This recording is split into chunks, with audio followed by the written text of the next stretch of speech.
Thanks for joining us on the CBN News Channel. I'm Charlene Israel. And I'm Ephraim Graham. The White House and U.S. State Department are again calling on Iran to release an American pastor jailed for his faith. Saeed Abedini is serving an 8-year prison sentence for sharing the gospel inside Iran. Tuesday, Abedini's wife appeared before the United Nations to plead for her husband's release. George Thomas has more. For 251 days, Saeed Abedini has languished inside one of the most brutal prisons in the world. Why is he being held?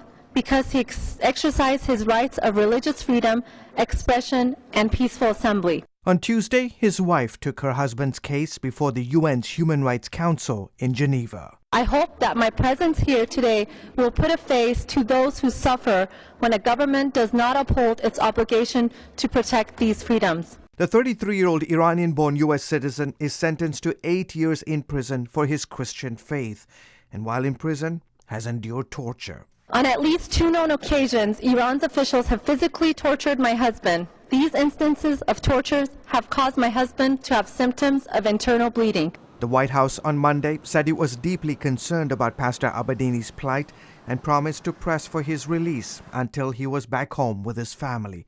The U.S. State Department also chimed in. We condemn Iran's continued violation of the universal right of freedom of religion and call on the Iranian authorities to respect Mr. Abedini's human rights and release him. We will continue to pursue this in every way that we possibly can, through every channel that we possibly can. But Abedini is not alone. Last month, Iranian authorities shut down the largest Persian-language church and arrested its pastor. With less than 2 weeks to go before Iranians pick their next president, authorities are reportedly targeting individuals and groups deemed dangerous, including growing Christian churches.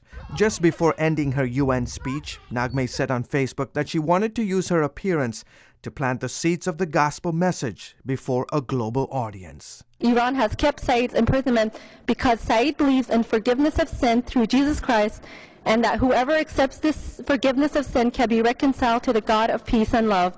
This is the God of peace we're all searching for. George Thomas, CBN News.